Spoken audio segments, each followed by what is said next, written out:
Welcome to Energy Stew. This is Peter Roth, your host, and I'd like to ask you, could you use a life guide for women? And I'm talking to all of you. Because I could. And I have, because I read a life guide for women called Here's the Memo. And it was wonderful to not only learn more about women, but about life. And so I found it very helpful for my own personal needs and to understand so much of what women have to deal with in a world that men don't necessarily think about. So the book is wonderful, and I learned so much, and it helped me a lot. So I'm so excited to interview the author of Here's the Memo, Amy Margolis. Amy, welcome to Energy Stew. Thank you. Thank you, Peter, for having me. I'm so glad you liked it. Because I've heard that it does resonate with men also, and I did write it for women, but I do think the themes are universal. Yeah, it's because it was stuff that were my insecurities as well, but in a different way. Yeah. Because women, have their own gender insecurities, of course. Yeah. But they flow over to men as well in ways that are more male oriented. Yeah. Well, I think we all develop self-worth and self-esteem the same way, right? Like, 0 to 7, we're in a theta state, a hypnotic state, and we're making decisions about ourselves and the world. I think what's different is we're socialized differently, right? And so I think women are really truly objectified in our culture. So we have that, not to say men don't have a lot of pressure on them. But I just think it adds a whole layer to the self-worth and self-esteem. Of course, the plight of women is ridiculous. Yeah. Women were considered incapable of, 100 years ago. Yes. And even 50 years ago. It's amazing. Yes. And yes.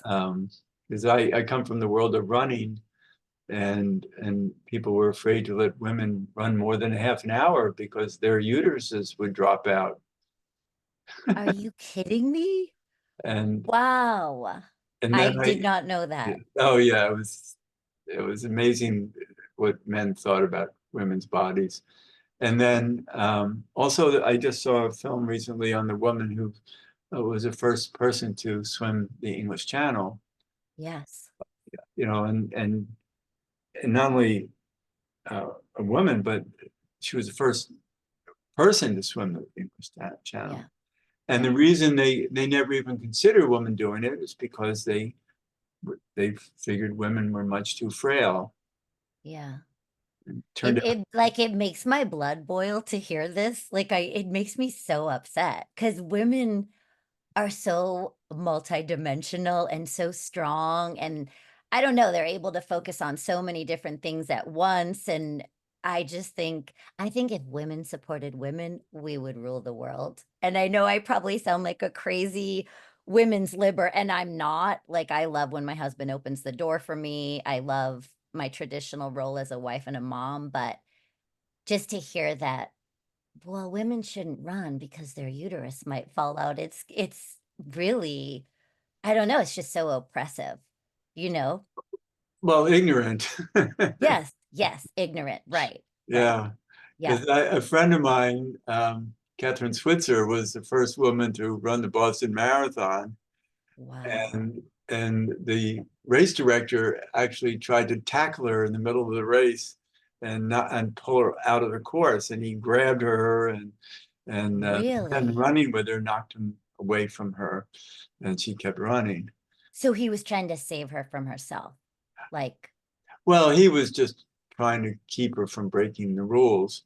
But he actually was arrogant enough to physically attack her. What year was that? Do you remember? Well, it was in the early 70s, I guess. Wow. Wow. Yeah, or maybe late 60s.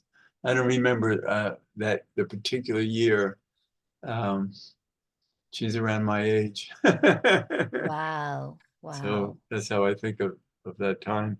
Yep. Um, and so uh, watching the growth of women's sports has been wonderful. Yep. Yep. And even, Agreed. just in general, the growth of sports for people with physical limitations.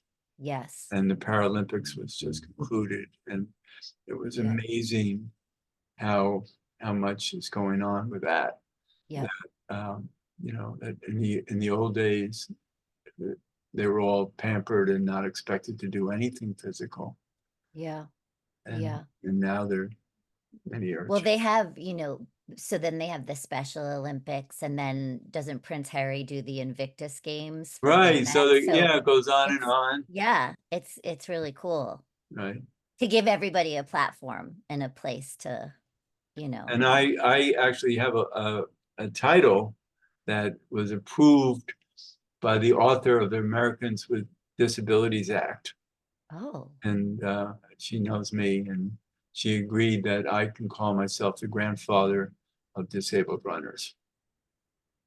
wow. That I That's that's a like what an honor, but it's like a testament for what well, I you've got it done. all started in the early 70s, So great. and watched it grow. Yeah. And and so I'm proud of that. Yes. Although, Yes. I don't flaunt it. I mean, I'm happy to talk about it on the show, but Yeah. um, it's I just happened to be in the right place at the right time when um, somebody who was an amputee Yeah. needed me to um, not only encourage him but to coerce him into Yeah. becoming a runner. So good. And he was the first man to cross the finish line of a marathon, first Wow. amputee, and he made the front Wow. pages of newspapers all around the world. And he was invited to the White House, and that's really what instigated people saying, "I can do it. I can do it." Yes, because once one person does it, it Yeah, inspires. That's yeah, so amazing. yeah, What a great story. yeah. Well, I'm very proud of it, but I don't know what came over me to tell them, you have to do this. And he Yeah, said, no, amputees don't run. No, ever heard of an amputee running? I said, well, with me, you're going to run. that's amazing. Like maybe you were a channel, like Yeah, you were the channel to I don't know. That's yeah. really I think all these things are in divine order. yes. Yeah. Yes. Yep. So it's kind of fun. But I'm also so glad to um, champion your book Yeah. because there's so much in here about what holds women back Yeah. that's understandable. Yeah. Yeah. And you went through that in your life. Yeah. Yeah. Just briefly, I recovered from anorexia, and that's not something I talked about in public until recently because I am a therapist, and I think to be a good therapist, you're kind of a blank slate. Um, and just at this point in my life, I think it's important to share it. And I notice with all in my life is like almost an anorexic mindset, a deprivation mindset. And what I mean by that is and I don't think people are even aware that they can think differently. I think it's so much part of the female identity. You know, um, I can't have fun at this wedding because I have 5 pounds to lose. Or I did all this great stuff in the world, but there was sugar in my salad dressing, so I'm mad at myself. This perfectionism, like there's some idea they have to be perfect to enjoy their life or feel their full power. And so I think that's why at this point I just was like, I'm writing this book. I'm writing this book because this is an insidious mindset that is robbing almost every woman I know. I think so, because there's such judgment. Yes. And it's Yes. amazing how far reaching it is. Like if you see people on TV, it's the women who are examined, physically examined Yeah. more than men are. Yes. They're just accepted. People say, oh, good looking guy. Yeah. But with a woman, you want to be in judgment.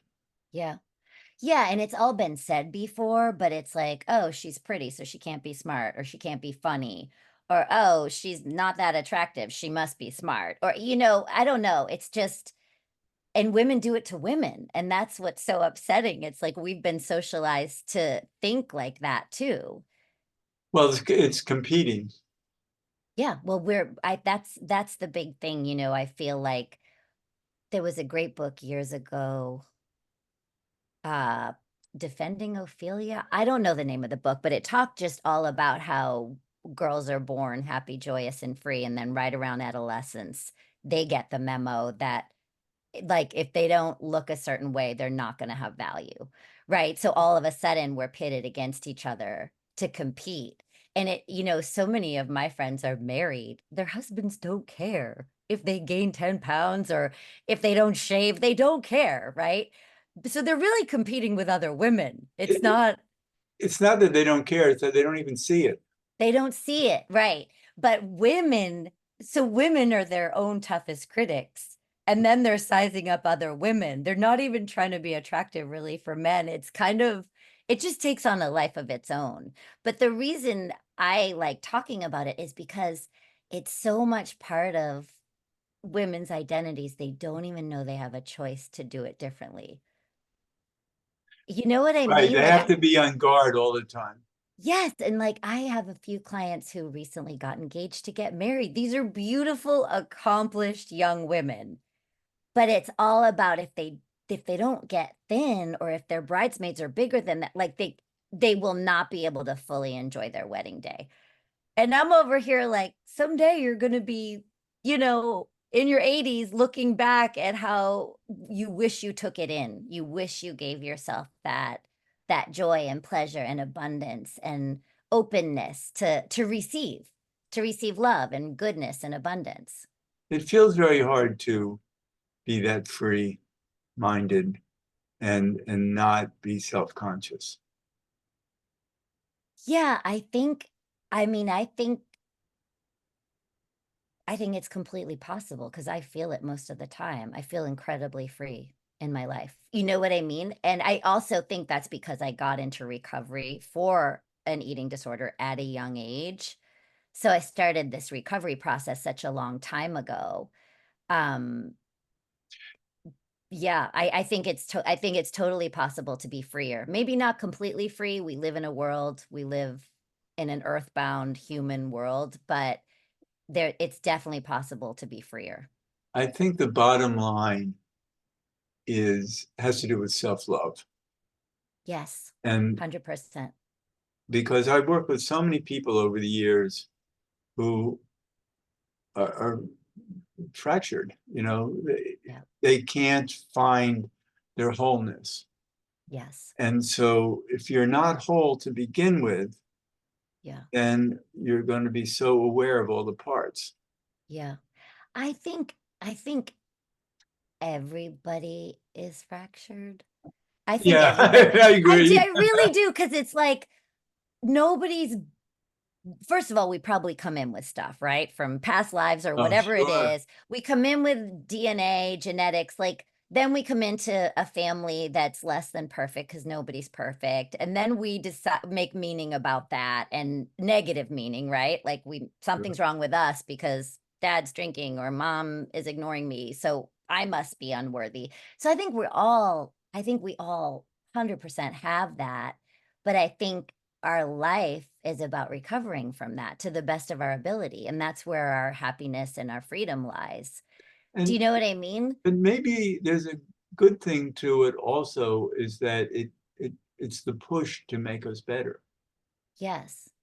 Yes. And I think for me and what I want from most of my clients is like to become a good inner loving parent, to become the parent to yourself that you wish you had had or that you needed. Right. And that's what I do in my life.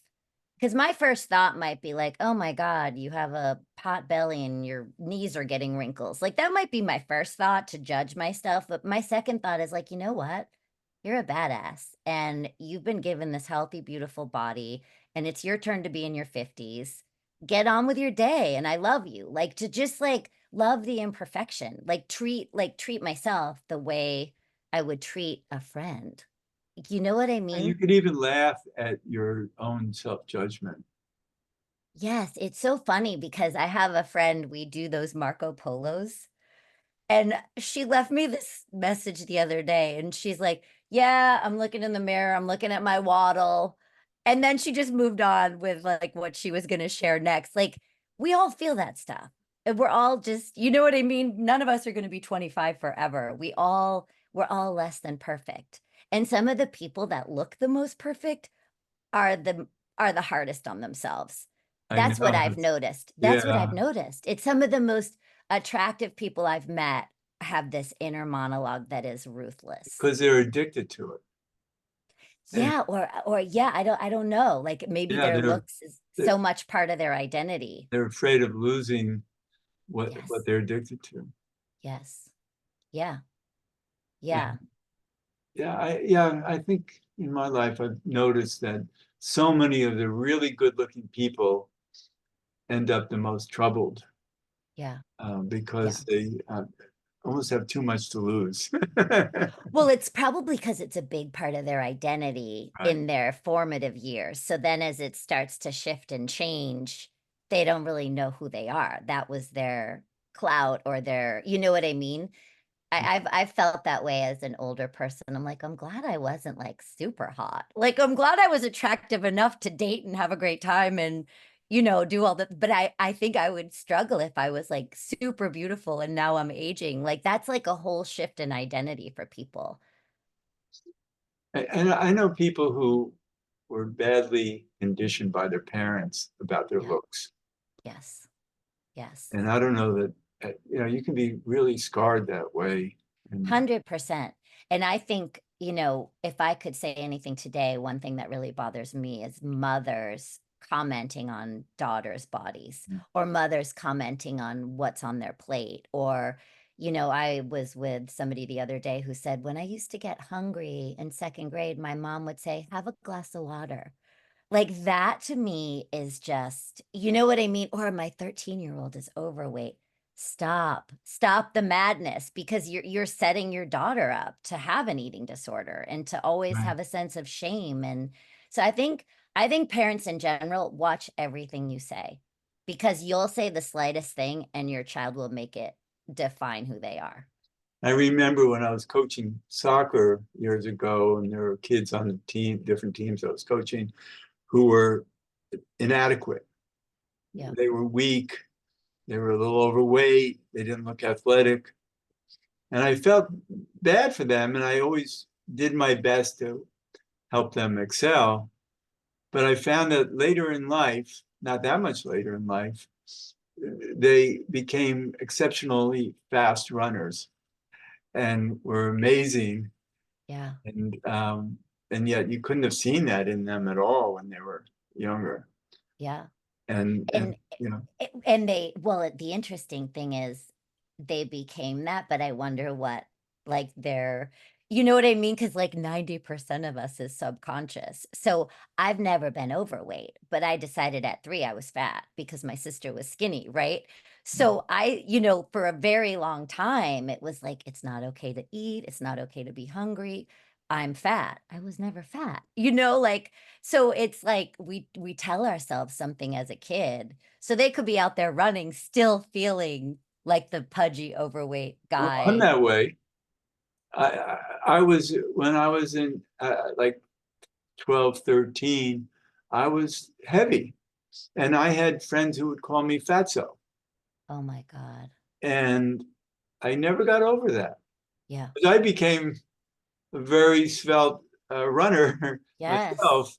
And and yet I've always been not wanting to be fatso. Yeah. Totally. And so I do Totally. eat carefully. Yeah. And and it's I know that it's an issue that isn't, it shouldn't have. Yeah. Do you have freedom around food? Like, Have, in other words, like if you eat a yummy meal or whatever, is there guilt after, or do you feel free to eat what you want? no, I've never eaten junk food. I've never liked it. I don't like Yep, sugary things, cakes or whatever. yep, And I used to love bread, but I just don't like gluten. yep, And so it's easy to eat really super healthy, yep, and then I don't have to worry about so many calories because it's healthy food anyway. yeah, And yeah, so I've been lucky that I've tackled it through um, health purpose rather than uh, yeah, calorie purpose. yeah, yeah. But you're not a fatso anymore. Like, I you know what I mean? wasn't, no, I You wasn't. know, yeah, it's like Yeah, totally, but it shows how like bullying or some of that stuff you hear yeah, as a kid, it is so loud.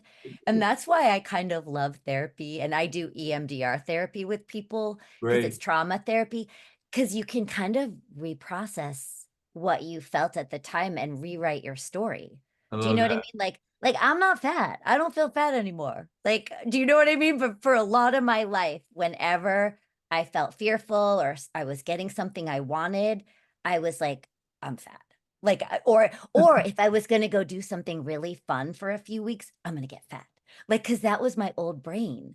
You Right. know, like I chose deprivation and control as a solution to my trauma. Do you And know what I mean? so many people are listening to you going, yeah, that's me. Yes, 100%, 100%. Like if my life gets too big, I feel out of control. And then it's like, I'm getting fat. And there's no logic. There's no logic Right. to It's it. just an old scar. It's just an old story, Yeah, it's really interesting. right. But so the book covers so much territory of looking at ways that women deprive themselves. Yes. Yes. There's so many aspects of life Yep. that uh, women are self-conscious about, and I think that is historical. It comes from all those years of women not having any power Yep. and being considered uh, less, let's say. Yeah. And Yes. right, and now there is so much going on that is um, showing how much women not only can achieve but um, can do a lot better than men can do. Yeah. Yeah. Yeah. I, Yeah. Yeah. I think women don't know their inherent value. And I mean, listen, maybe this is just me, but I was definitely socialized. Find your husband, have your kids, you'll be happy. Like that was the solution. And then it happened and I'm like, wait, what? Like this is good, but this isn't it for me. It wasn't my ticket to happiness. Being married is work, and being a mom is awesome, but I have my own dreams. but I think that's true for most women nowadays, is to ask for more in life because Yeah. women are freer to expect more in life. Yeah. Yeah. And yeah, I guess like even women out there dating, and I think this is true of men too, so I don't want to generalize, but it's like, what does he think of me? Does he like me? Da, da, da. It's like, no, how do you feel with him? Like, is this a yes and in your life? And Because that's true for nobody's your solution. and that's true for both genders, of course. 100%. It's true. Right. It's true. But the thing that it's important to remember is where women come from historically and where men come from historically Yeah. is really terrible. Yeah. Yeah. And that it's really important for women to um, understand themselves better, to see how they are um, tracking through life in ways that aren't self-defeating. Yeah. Yeah. Yeah. And it doesn't mean you know, I think there's this image of like strong women, they're alpha women, they're going to be alone. And that's not even true. It's just really knowing your value inside Right. and showing up that way. Because when I come from that place, I'm very happily married. I'm happy as a mom. I'm happy in my career. You know, it's when I'm giving my power away left and right, it's so precarious because it's something out there has to tell me I'm okay. Right. And right. And I bet a lot of us have that. And and and the older we get, the more perspective we have on it to watch ourselves Yes. and to so there's a book called Here's the Memo, which is the memo about that. So you've written this wonderful book that it's such a great guide that, and everybody will find their story in here among Yeah. all the pages. Which is so nice of you to say, because I'm going to tell everybody something. I wanted to write a book for a long time. I wrote this book. I couldn't get a publisher to save my life. Like, I thought it was like 1980 and I can be, you know, a licensed therapist and get my book published. Nobody wanted to touch me because I'm not on social media and I hate social media. And you know what? I self-published. And it's not about what happens with the book. There's been so much love and connection through this book. Like I've heard from people from high school. I got my nieces and like I got my it's just so for me to hear that you liked the book is it's just such a gift to hear that. Like that you actually like it. Because a part of me was like, okay, I'm going to pay to self-publish and I'm going to be naked and put my shit out there, so to hear that you relate and that it touched you in some way is just, it's actually really meaningful to me. Oh, good. Well, I'm happy to hear that because I got so much out of it uh, about myself, and that's why I think men listening to this should really take note, and maybe this is a good book for everybody Yeah. to learn the different ways that we judge ourselves and you know and get in our own way. I think it's a good book for everybody for self-love and self-esteem and to just be intentional about living your particular life. That's great. Yeah. So, Amy Margolis, how can people follow up? So I am on Instagram at Here's the Memo, and my website is amymargolislcsw.com. So I welcome people to reach out. That's wonderful. Thank you so much. I'm so glad to be talking Thank to you you. for having me so much, Peter. Sure. And this is Peter Roth, your host of Energy Stew at prn.live. I can be reached at Peter at Heart River, HEART River.org. I'd love to hear from you, and thanks so much for listening.